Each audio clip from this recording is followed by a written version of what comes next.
Hello everyone. आज आपण इयत्ता 10वी विषय मराठी अक्षर भारती या पाठ्यपुस्तकातील उपास या धड्याचा उर्वरित भाग पाहणार आहोत. आजचे दूसरे लेक्चर है. आज के हमारे सेकेंड लेक्चर में हम इस लेसन का उपास इस लेसन का आगे वाला पार्ट देखेंगे. लास्ट लेक्चर में हमने क्या देखा था बच्चों कि राइटर को हमारे जो राइटर हैं वो डाइट पे थे. उन्होंने डिसाइड किया था कि मुझे अपना वज़न घटाना है. तो सेकेंड डे उनको बहुत सारे लोगों ने सजेशन दिए, पर उन्होंने सोचा कि मैं अपने मन की ही करूँगा. फिर उन्होंने प्लान बनाया क्या खाना है क्या नहीं खाना है. फर्स्ट डे उनका अच्छे से गया.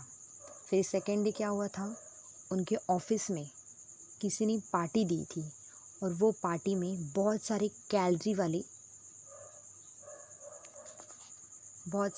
वाली चीज़ें थी जो उनको खानी पड़ी थी. ऐसा उन्होंने हमसे शेयर किया था. तो चलो आगे देखते हैं. शेवटी मला राहावेना. भाज्यांची 6वी प्लेट उडवल्यावर मी अत्यंत केविलवाण्या स्वरात सध्या मी डाएटवर असल्याचे सांगितल्यावर सर्वांनी मला वेड्यात काढले. उन्होंने बोला है कि भाज्यांची 6वीं प्लेट मतलब 6 प्लेटें उन्होंने खाई और 6 प्लेट हो जाने के बाद अत्यंत केविलवाण्या मतलब एकदम पोलाइटली एकदम शांत तरीके से उन्होंने कहा कि मैं अभी डाइट पे हूँ. ऐसा कहने के बाद सब लोगों ने उनका मजाक बना दिया. आगे बोला है, अरे पंत, खाण्याचा आणि वजनाचा काय संबंध. भिकोबा मुसळे म्हणाला. मी बघ 21 गुलाबजाम खाल्ले, एवढंच काय. आपण तर आयुष्यात एक्सरसाइज नाही केला. तुझी कुंभराज नि माझी नि कुंभ लग्न आहे. तुझी कुंभराज नि कुंभ लग्न आहे. नुसता वायू भक्षण करून राहिलास तरी तू असाच जाडा राहणार. लठ्ठपणा काय आपल्या हातात आहे. भिकोबा मुसळे नामक जो इंसान थे उन्होंने क्या बोला कि अरे पंत, खाने का और हमारे वज़न का क्या कनेक्शन, क्या संबंध. देख, मैंने 21 गुलाब जामुन खाए. कितने? 21 गुलाब जामुन खाए. हम लोग ज़िंदगी में पूरे लाइफ में कभी एक्सरसाइज नहीं करते. तेरी जो रास है वो क्या है? कुंभ रास है. तूने अगर वायु मतलब तूने अगर हवा भी खा ली तो भी तू ऐसे मोटा ही रहेगा. क्योंकि जो लट्ठपना है मतलब क्या, क्योंकि जो तेरा लट्ठपना मतलब तू जो मोटा है, कोई मोटा है कोई पतला है वो थोड़ी ना हमारे हाथ में रहता है. ऐसा किसने कहा? भिकोबा मुसळे ने कहा. नॉनसेन्स, जगदाळे ओरडला. रनिंग कर रोज. फिर जगदाळे नामक जो इंसान थे वो भिकोबा जी को क्या करे, उन पे चिल्लाए. नॉनसेन्स, रनिंग कर रोज मतलब रोज तू रनिंग कर. रनिंगपेक्षा देखील दोरीवरच्या उड्या मार. बरं का पंत, माझ्या सिस्टरचं वेट 40 पाऊंड उतरलं दोरीवरच्या उड्यांनी. कुमारी कमलिनी केंकरे म्हणाली. बच्चों, यहाँ पे बहुत लोगों ने उनको सजेशन दिया था. भिकोबा जी ने क्या बोला था?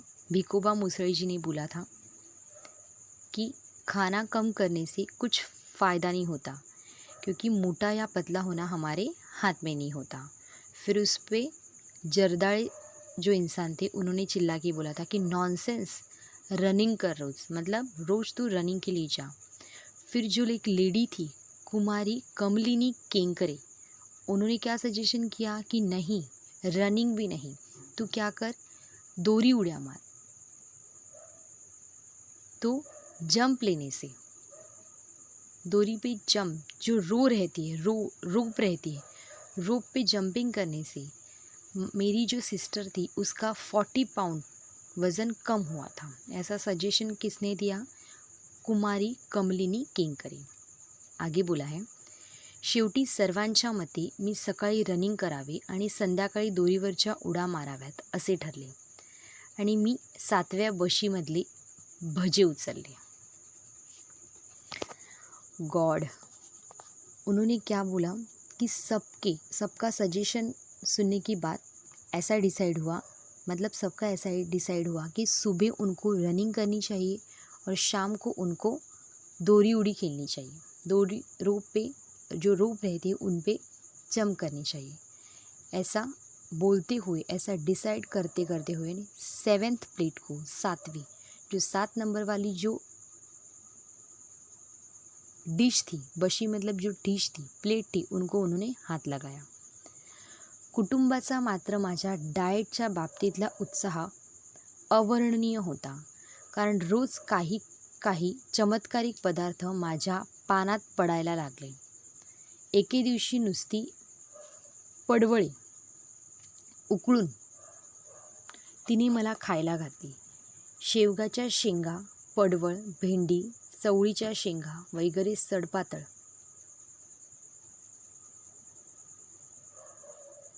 भाज्यांचा खुराक तिने चालू केला. कोबी, कॉलीफ्लॉवर वगैरे बाळसेदार मंडळींची स्वयंपाकघरातून हाकलपट्टी झाली.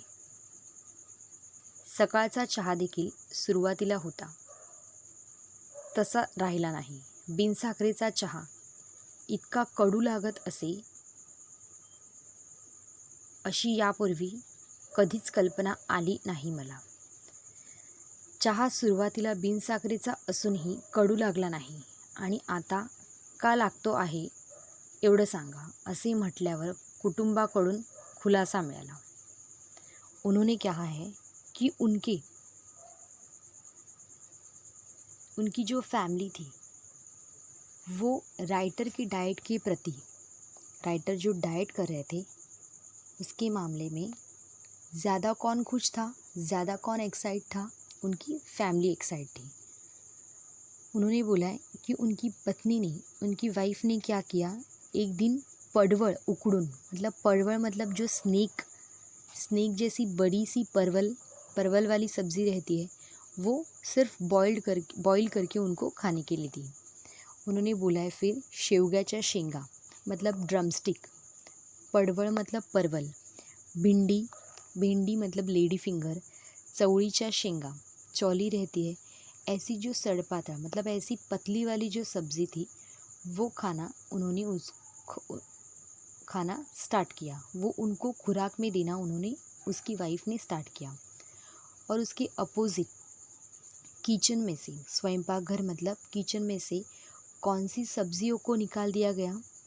गोभी, कॉलीफ्लावर, ऐसी बाळसेदार मतलब ऐसी मोटी मोटी वाली ये जो सब्जियां थी जिसमें बहुत सारी कैलोरीज थी, उनको किचन में से उन्होंने निकाल दिया. उन्होंने कहा है कि बिन साकरेचा, बिना शक्कर वाली, बिना चीनी वाली चाय स्टार्टिंग में पीना अच्छा लगता था, फिर अभी वो मुझे पीना कड़ू क्यों हो गया? कड़ू मतलब कड़वा रहता है. वो स्टार्टिंग में मुझे चाय अच्छी लगती थी, पर वही चाय मुझे अभी कड़वी क्यों लगने लगी? तो इस आंसर पे उनके फैमिली वाले ने उनको जवाब दिया, खुलासा मिळाला. खुलासा मतलब उनकी फैमिली ने उनको जवाब दिया. ते म्हटलं, ते काय उगीच? अहो, म्हणजे सुरुवातीला मी तुम्हाला जो बिनसाखरेचा चहा दिला तो बिनसाखरेचा नव्हताच मुळे. नव्हता? मग मला बिनसाखरेचा चहा म्हणून काय सांगितलं? अहो, थोडीशीच राहिली होती साखर, ती संपेपर्यंत म्हटलं घालो. काल संपली. आजपासून बिनसाखरेचा चहा केलाय की साखर न घालता, म्हणजे खलास. अगं, किती लाख कॅलरी गेल्या असतील माझ्या पोटात. कसलं कमी होतंय माझं वजन. पण सांगितलं का नाहीस मला?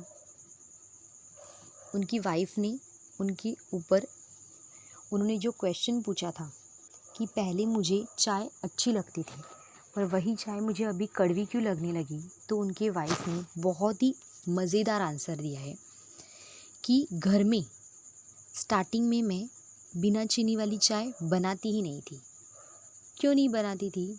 क्योंकि घर में थोड़ी ही शक्कर थी, शक्कर ख़त्म होने वाली थी, तो वो फेंकने से अच्छा है कि आपको वो शक्कर डाल के ही मैं चाय दे दूँ।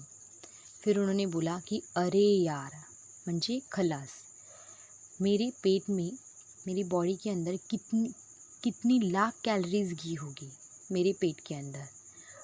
अभी कैसे मेरा होगा वज़न कम? अभी मेरा वज़न कम होगा ही नहीं। फिर उन्होंने बोला कि तू ये जो कर रही थी तो तूने मुझे बताया क्यों नहीं? तो उन्होंने उस पर आगे बोला है, उगीच आरडाओरडा करून नका करू, वजनाचे ते काय मेलं, होईल हळूहळू कमी, आणि कोणाचं मागून खात नाही म्हणावं आम्ही, स्वतःच कमवून खातो म्हणावं. वाढलं तर वाढू दे वजन. मुलांना देण्यासाठी लाडू काढून बशीत ठेवत आणि माझ्या वजन क्षय संकल्पना आणखी नवे सुरुंग लावीत ती उद्गारली मतलब उनकी वाइफ ने बच्चों के लिए लड्डू बनाए थे। वो लड्डू प्लेट में निकालते हुए उसने बहुत सारे ताने दिए कि आप चिल्लाओ मत, किसी का मांग के नहीं हम खाते हैं, खुद कमाते हैं और खुद खाते हैं। अगर वज़न बढ़ भी जाता है तो बढ़ने दो, हम किसी का उधार लेके नहीं खाते हैं, ऐसा किसी को बोल देना। और उन्होंने क्या बोला है कि ऐसा बोलते हुए उसने जो बच्चों के लिए लड्डू बनाए थे वो उनके सामने प्लेट में निकाल दिए. लाडू कशाला केलीस? साखर असेल त्यात. इश, साखरेशिवाय लाडू आमच्या नाही घराण्यात केले कोणी. तात्पर्य, चहा बिनसाखरेचा होतो ते हे खरं, परंतु लाडवाच्या रूपाने काही कॅलरीज पोटात गेल्याच. फिर उन्होंने कहा, लड्डू क्यों बनाए, उसमें शक्कर होगी. फिर उनकी वाइफ ने, उनकी पत्नी ने बड़े प्यार के साथ बोला, पर ताना देके बोला कि अरे इश, बिना शक्कर वाले लड्डू आज तक हमारे घराने मतलब खानदान, हमारे खानदान में किसी ने नहीं बनाए थे. तो फिर तात्पर्य मतलब कंक्लूजन क्या निकलता है, तो राइटर ने यहाँ पे बोला कि कंक्लूजन क्या निकलता है, चाह बिन साकरेचा होता है खरे, मतलब अभी जो मैंने चाय पी वो बिना शक्कर वाली थी, पर अभी ये जो लड्डू खाऊंगा वो लड्डू में तो शक्कर है, मतलब अपने आप कैलोरीज मेरे पेट के अंदर जाएगी ही जाएगी. आगे बोला है, दोरीवरच्या उड्यांचा फक्त एकदा प्रयत्न केला व पहिली उडी शेवटची ठरली, कारण 8x10 आमच्या दिवाणखान्यात प्रथम दोरी संपूर्ण फिरवणे अवघड. एकदा डोक्यावरून दोरी पलीकडे गेली ती ड्रेसिंगच्या टेबलावरच्या तेलांच्या व औषधांच्या बाटल्या खाली घेऊन आली. दुसऱ्यांदा अर्धवट गॅलरी आणि अर्धवट घरात राहून दोरी फिरवली ती आचार्य बर्व्यांच्या गळ्यात. त्यांचा माझ्यावर आधीच राग होता. मी उपवास करतो हे कळल्यावर चाळीतला सारी मंडळी समाचाराला येऊन गेली, परंतु आचार्य बर्वे शेजारच्या खोलीत असूनही आले नाही, कारण उपास हे त्यांच्या खास राखीव कुरण होते. उन्होंने आगे का हमसे शेयर किया है, हमसे कहा है कि जो रोप पे उनको जंपिंग करनी थी उन्होंने वो ट्राई किया. फर्स्ट अटेम्प्ट ही उनका लास्ट अटेम्प्ट हो गया. क्यों हो गया? क्योंकि वो चॉल में रहते थे और उनकी रूम बहुत ही छोटी थी. तो फर्स्ट जो दोरी थी, जो रोप थी, उन्होंने पीछे से आगे ली, तो ड्रेसिंग टेबल पे जो ऑयल की बॉटल थी और जो मेडिसिन की बॉटल्स थी वो सब नीचे गिर गई. और सेकंड में क्या हुआ, वही रोप जब भी पीछे गई तभी क्या हुआ, गैलरी व घरात दोरी फिरवली और उनके आचार्य जो थे उनके गले में जाके अटक गए. ऐसा उन्होंने कहा है। तो मतलब देखा जाए बच्चों तो उनको अपना वज़न कम करना था, उनको अपना वज़न घटाना था। पर वज़न घटाना तो दूर, यहाँ पे उसका एग्जैक्टली उल्टा ही हो रहा था। उन्होंने डिसाइड कुछ और किया था और एग्जैक्टली उनके साथ कुछ और हो रहा था। बच्चों, आज के लेसन में आज के लेक्चर में मैंने जो लेसन का ये दूसरा जो पार्ट पढ़ा है, मैं आशा करती हूँ कि आपको समझ में आया होगा। अभी इस लेसन का जो बचा हुआ पार्ट है, बचे हुए कुछ पैराग्राफ्स है, वो आगे के लेक्चर में हम कंटिन्यू करेंगे। तब तक के लिए thanks for watching. Stay home, save life.